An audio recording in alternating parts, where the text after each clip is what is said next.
Hello and welcome to Inside Sports. I'm Wes Decker, and this is Jack, and we're all about Halloween on this week's edition of Inside Sports. And Jack, yes, a couple of weeks ago I let people know the price of chocolate was going up, so candy might not be the most cost-effective option this Halloween. No, Jack, rest assured, I would not push them in the direction of pie, at least not one particular kind of pie. I know you're a little adverse to that, but no, Jack, nobody wants to eat gourds or Indian corn, believe me.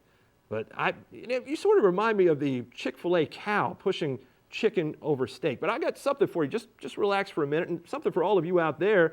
Just last week, a brand new potato chip flavor was invented by a man in Newfoundland. He combined the maple flavoring that he once used for ham with some moose meat, and then submitted it to the Lay's Potato Chips Do Me a Flavor contest, and what do you know? He won. So the brand new flavor of potato chips, soon in a potato chip aisle near you, maple mousse. That beat out the likes of grilled cheese and ketchup and pierogi platter. And see, Jack, best of all, no pumpkin. Coming up on the show, we've got just about everything under the sun sports-wise: football, soccer, cross country. And when you come back, I trade in Jack for two pretty faces that supplant his goofy one. Yes, Jack, I'll still be here. Don't make me get the whipped cream. We're coming back to talk volleyball. He's not. I will right after this. Behind every great child, there is a great foundation. Premier Martial Arts will empower your child and give them a premier foundation to success. Our instructors have the passion to teach classes designed to build premier skills. Your child will develop greater self-control, confidence, and concentration. Premier Martial Arts will take your child up the path of greatness. Call Premier Martial Arts today. Honey, I just got the mail. We got 6 new bills today. We don't have enough money. Mommy, will we still get to live in our house? It may be time to consider bankruptcy. Call Bodie Law. Do it for yourself. Do it for your family. Injured on the job? Been denied compensation? Need money for medical bills and lost wages? Know your rights. Insurance companies have lawyers, and so should you. Protect yourself. Call Bodie Law, your Hagerstown legal team, for help at 888-823-1255. It's what we do for you that counts. Welcome back to Inside Sports, and we start this week with volleyball. And joining me, a couple of defending state champions who won't get a chance to defend this year because they've graduated and are now at Hagerstown Community College. Peyton Wallech, formerly of North Hagerstown, and Haley Wolff, formerly of Williamsport. Welcome to the show. I'll get to you ladies in just a moment. The draw came out this week for the state upcoming tournament, and we begin in 1A West, where Smithsburg is Section 2's top seed. The 4-time defending 1A state champs earn an opening round bye and will first play next Monday at home against the winner of the 4-5 match, either Brunswick or Manchester Valley. Teams of the Leopards swept during the regular season. Smithsburg is 12-3, but Coach Rachel Brashear's girls have lost 3 of their last 5. I'm sure she'll love me pointing that out as they head into the playoffs, but it's true. But when you look at it this way, no losses to a school in their classification, and the Leopards have won 20 straight playoff games as they enter this postseason. 9-6 Clear Spring is the Section 2's second seed and draws North Carroll in the section semis. A Blazer win would most likely put Clear Spring up against Smithsburg in the section final next Wednesday. Clear Spring lost 3-1 to Smithsburg back on October the 17th. Hancock is the 5th seed. They get 4th seed at Allegheny in the first round. Fort Hill is Section 1's top seed. Now over in 2A West, Williamsport, the defending Class 2A champ, is the number 2 seed in Section 1. The Wildcats embark on their quest for a repeat and the chance to tie Centennial's record of 14 state titles at home against 7th seeded Oakdale, a squad Williamsport defeated 3-1 in its second regular season match back in September. Coach Emily Crabtree's Cats are 12-3.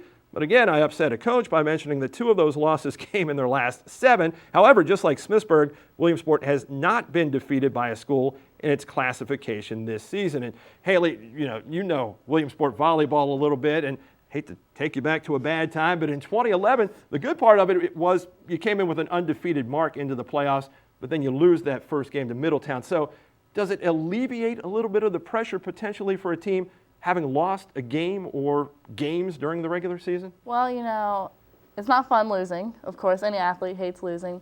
But coming from Williamsport and playing for Coach Crabtree, every loss fires up that you want to win more. It just takes our drive that we want to win to the next level. And I know Coach Crabtree, she gets the girls fired up before every match. She wants to take that victory. And I think that this year with losing 3 matches compared to last year where we lost 1 and, the year before having a perfect record, I think she's really going to light the fuel to their fire so they can take it to the next level. Yeah, turn that into a positive Yes. for sure. And Williamsport W would potentially set up an all-county section semifinal if third-seeded Boonesboro holds serve against the Catoctin team that the Warriors have already beaten this year. Boonesboro is 9-6 overall, with one of those losses to Williamsport, 3-1 back on October the 17th. By the way, Mountain Ridge is the number 1 seed in that section.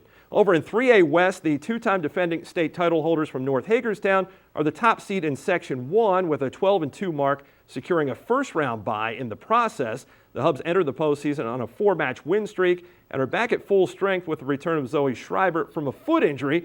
Megan Crawford will be attempting to become the 6th coach in state history to capture 3 state crowns when North's run at a three-peat commences at home on Monday. So I turn to Peyton Wallech now, who knows about winning titles at North Hagerstown. Peyton, what is most important for this team to focus on in order to get that job done, go to Ritchie Coliseum, and come back with another gold? You have to keep your nerves under control because once you get to Ritchie Coliseum, it's crazy. There's people cheering, your coaches are on top of you and your teammates are on top of you, and you really have to keep your focus on the game. It's just like any other game. It's just like the first season of the game, the last season game, you just have to make sure that you keep yourself in focus and that no matter what happens, you still have a game to win. Yeah, that atmosphere and that environment is something you just don't know until you get down there for sure. Mm-hmm. The winner of a 4 versus 5 South Hagerstown versus Urbana will be North Section semi-opponent. The 6-8 Rebels own a regular season victory over Urbana, but they were swept by North Hagerstown back on September the 17th. Damascus is the number 1 seed in Section 2. And I don't know, what were you doing back on November the 16th of last year, Peyton? You remember that day? Yeah, actually I do. Being back in the locker room, it was really stressful. I mean, I realized that it was my last game of my entire high school season, so I was, really upset about that, but at the same time, I had to focus and remember that this was the most important game of our entire season, and I had to, do whatever I had to do to make sure that the team did the best. Yeah, talk about keeping nerves and emotions in check. Yeah. Haley, for you, then 3 days later, November the 19th, boy, a lot of emotions came out after that one too, didn't it? Oh my, yeah. In the locker room, we were getting excited, we were getting amped that we finally made it, just like the baseball team did, and we had to just leave it all on the court, and we walked out and we saw everybody wearing the Win for Sam shirts. Mm. We knew what we had to do, and just the feeling of winning that, so many emotions came out that day. It was so happy, but yet tears of joy were coming out from everybody in the stands. Wow, tremendous accomplishments for both of you a year ago. And now they're making the transition to college, as I mentioned up top, and going to come back and talk to them about that right after this. At Murray's Tire and Auto, we were here for you then, and we're here for you now. While the way we look might have changed over the years, the quality of the work you've come to count on remains the same. From preventive maintenance services to emissions repairs to major and minor mechanical work. Plus, Murray's carries Cooper and other major brands of tires and uses state-of-the-art equipment to accommodate all rim and tire sizes. And now shopping for tires has never been easier. At Murray's, your family's safety behind the wheel is important to us as our own. Enjoy old-fashioned service with all the modern conveniences at Murray's Tire and Auto. Still here for you in Williamsport. Antietam Cable is pleased to announce another exciting innovation, Antietam To Go. Antietam To Go lets you watch TV shows on your computer or portable device, laptop, tablet, smartphone. Watch what you want, when you want, where you want from the most popular networks on television. Power Antietam To Go with Antietam high-speed internet for the perfect entertainment combo. Just visit myactv.net/Antietam To Go to get started. It's TV your way with Antietam To Go, free with your TV subscription. Thank you for being an Antietam Cable customer. And we're back to Inside Sports with Wes. Take it away, Wes.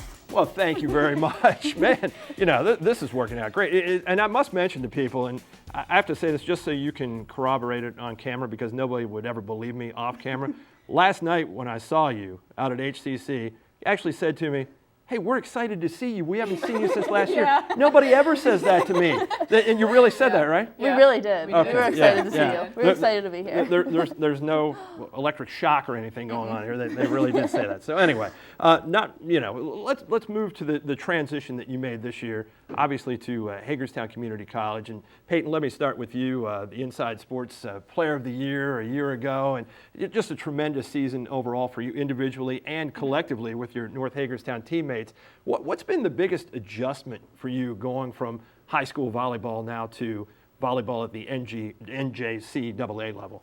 Well, in high school, I was playing middle, and now at college, I'm playing an outside, so it's a completely different position. Like, you have your timing, and, you run different plays, and also it's just a whole different, level of competition. Like, high school, it's, fun, and you are always with your team, and and then once you get to college, you realize that it's you're doing this as your job, and it's really important. You have to make sure that you stay on top of everything. It's very interesting though when you look at the composition of this team, Haley, because everybody is from Washington County. This is almost like a Washington County all-star team in some ways. How have you? What's the dynamic of this team? I mean, kind of describe this team in and of itself as far as the personalities and the talents and so on and so forth. Well, the personalities. We got to know each other from playing in the county, kind of I played against Sarah Elwood from Clear Spring, Shelby Griffith from Boonesboro, so I got to know them,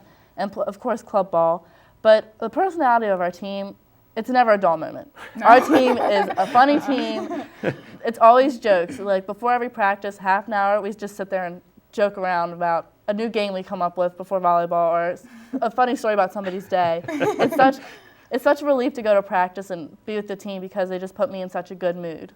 And it's interesting to me, and Peyton hit on it a little bit, the level of competition. Right. It seems to really fluctuate with the schedule that you play within your conference and within the region and so on and so forth, because one time you might have a team that you really have to get up for and play the best you can possibly play, and then for instance on Monday night, with all due respect to Cecil, they just weren't quite up to that level. So how do you handle that through the course of the season from one match to the next? That's another positive thing about our team. We can kind of still stay on top even if the team isn't as they're not going to challenge you. They're not going to challenge us. Right. But when we played Monroe, who was 10th in the nation, we really had to kick it up into gear. We were like, okay, we got to work so hard for this. And we went to 5 games with them and just lost 16-14. But when we play the weaker teams, we still have to try to stay on top.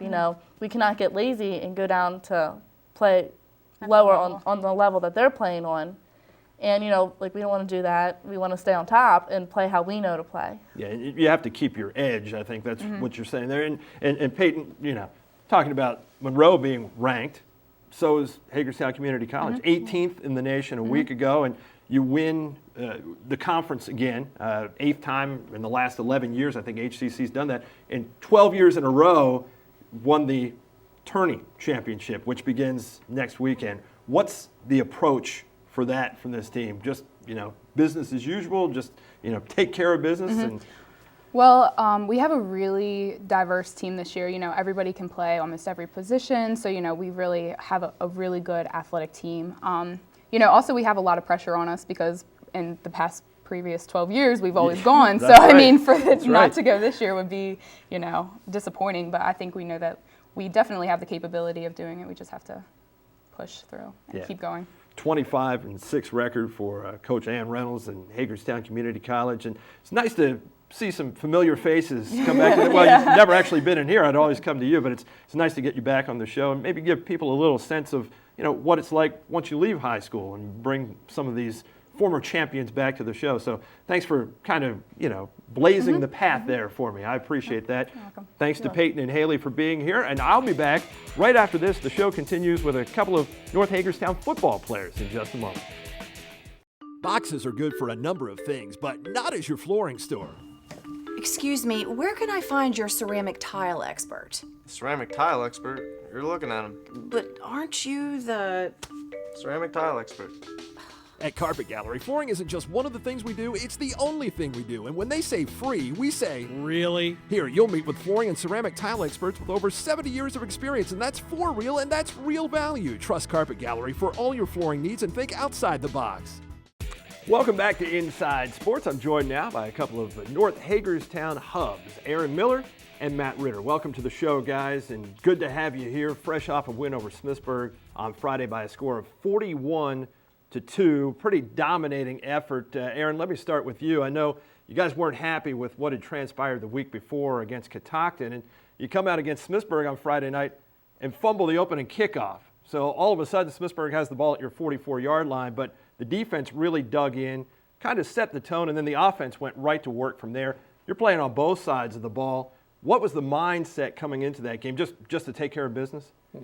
Yes, we wanted to come out and get right back to business since we messed up against Catoctin, played bad, so we had to get back to business. Yeah, just a lot of turnovers in that Catoctin game, and Catoctin pulls the upset in that one. And Matt, I know going into this year, after the way last season ended with a lot of promise, getting to the playoffs, losing at Seneca Valley, but really looking forward to this season in terms of getting back to the playoffs. But you get that reminder that you don't get to start the next year where you left off the previous year, and you knew with the schedule that you had this year it would be extremely difficult. Still a chance potentially to get to the playoffs this year, but with that loss to Catoctin, how do you approach the rest of the season? I know you just want to win out from here, but with the thought being we're headed to the playoffs this year, how has that changed for you at this point? You said it, all we can do is win and focus on what we can do week in and week out to get to the playoffs. Granted, we can't control other things, but we can try to be the best team that we can be. And against Smithsburg, the offense was absolutely tremendous, and obviously both of you guys on the offensive line opening up holes. And all season long, I think if you look at that offense, Isaiah Keys has had a tremendous season, and both of you guys have had a big hand in that in terms of paving the way for him. Can you talk about the season that he's had a little bit just offensively right now? Because those numbers are tremendous, and you factor in that he didn't even play in one game this season because you had the forfeit against Mervo, and his numbers are just incredible. Yeah, well, he is a freak. I mean, just on offense alone, not thinking about defense. He sees stuff that no one else can see. He's really good at reading blocks and just getting downhill and one cut and go. Yeah, unbelievable against Smithsburg. 119 yards rushing and 2 touchdowns, 152 yards receiving and 2 touchdowns, all on 11 touches in that game. And Aaron, on the defensive side of the ball, it seems like this team has gotten a little bit better as the season has gone along defensively, and you've scored or set up the offense to score 70 points off the turnovers that the defense has forced so far this season. Talk about maybe what's taken the defense a little bit of time to get going this year. Clearly, you had those tough opponents up top on the schedule, but have you seen this defense come together a little bit? Yeah, week by week we're getting better. We keep putting in work and practice, and we're getting closer. And Matt, I think, defensively this year, you've certainly been one of the leaders on the team. I think, fourth in tackles at this point in time, first in tackles for loss. And you're a big guy up there on the defensive line. What's your season been like from an individual standpoint? Can you kind of sum that up? I think individually I get better, but it's not all me. It's a lot of guys that, whether it's my guy next to me getting double teamed, I'm getting that one-on-one, or it's just everybody just getting downhill and find the ball. And Aaron, obviously this year, you're happy to be back on the football field after everything that transpired last year. And you were such an inspiration for the team last year in terms of having contracted the leukemia. Your battle was ongoing throughout the course of the football season. Do you find it, how has it been for you this year versus last year? Because you just had to sit on the sidelines and watch. And clearly there was a lot more going on in your life than just football, but still you really followed that team. And again, you were an inspiration for them. Being back on the field this year, how has that been different for you? It's a lot different because I was following everyone and watching them now. I'm back with them and supporting them still. And really amazing to me too. I mean, this is 14 months removed from your diagnosis. How is everything going with that? I'm 100% in remission right now. Wow, they don't think it should come back. Man, that's amazing, and congratulations on that. First and foremost, obviously, good health is more important than anything else. But you guys have had a season so far where you've kind of had the ups and downs, some games that, the Urbana and Linganore games that potentially right there, the big comeback against Urbana to get within 3 points, a loss late against Linganore. Who knows what the rest of the season holds here, but I certainly wish you the best of luck. And what a difference a week makes. I mean, last week you were probably pretty big fans of Brunswick to get a win because you play them this week. Now, obviously, you want to take them down, and still South remaining in Game 10. Guys, thank you very much for being here. Thanks for having us. Thank you. I'll be back right after this. I've got more of Week 8's football and a whole bunch of other stuff, too, right after this. What's bigger than a baker's dozen and a lot more exciting? Antietam Cable's Sports Plus, 18 extra sports channels, MLB Network, Golf Channel, ESPNU, ESPN News, Big Ten Network, Outdoor Channel, World Fishing Network, Horse Racing TV, Fox College Sports, NFL Network, NFL Red Zone, every touchdown from every game every Sunday during the regular season and more. Antietam Cable Sports Plus, just $7.99 per month. If you already have a digital box, you can get Sports Plus activated instantly. Call now, 301-797-5000. Welcome back to Inside Sports. Week 8's football schedule kicked off with a Thursday night matchup at Catoctin for the Boonesboro Warriors. The early week treat for the Warriors was Ethan Foster's 2-touchdown performance. The cruel trick was that he and the rest of his Boonesboro teammates ended up being outscored by 18 points. The 30-12 setback was the Warriors' third defeat in as many weeks, and now they travel to face a team headed in the opposite direction, 6-2 Poolesville on Friday. Last Friday's slate of games began with an afternoon tilt at Massanutten Military Academy for once beaten Hancock, one that tilted spooktacularly in the visiting Panthers' favor, thanks in large part to a ghastly total of 406 rushing yards and 5 touchdowns on the ground. It was the first game in the last 3 in which Hancock yielded points, but the defense countered that with 6 of its own. Altogether, the Panthers put up 52 to Massanutten's 18 in posting their 6th win in a row. It's the 3rd time Hancock has topped the 50-point mark in a game this season. The Panthers put their 7-1 record on the line Friday night in their home finale against 4-5 Nativity BVM from Pottsville, PA. The other county team with the fright stuff last Friday was South Hagerstown. Just ask the Watkins Mill defensive unit that the Rebels' running game carved up like a huge pumpkin, leaving its players strewn about the field and discarded like pumpkin seeds. Isaiah Smith, dressed as the county's all-time rushing king, eschewed fashionably late, going straight to the house and ringing the doorbell on South's very first possession. Smith filled his bag with 309 rushing yards and 4 touchdowns on a night where Coach Toby Peer turned the porch light off at halftime. The Rebels led 42-0 then, and that was the final, a shutout and a just dessert for the South Hagerstown defense. South improves to 7-1 and tries for its 7th consecutive win when it hosts Williamsport on Friday. Turnovers, and not those of the fruit-filled variety, left the Wildcats without a winning streak of their own and sick to their stomachs after their 36-14 loss to Brunswick. 2 Brunswick takeaways led directly to 14 Railroader points, the biggest of which was this interception return for a touchdown with just 4 seconds remaining in the first half that seemed to suck the life out of the Wildcats like a vampire coming off a month-long fast.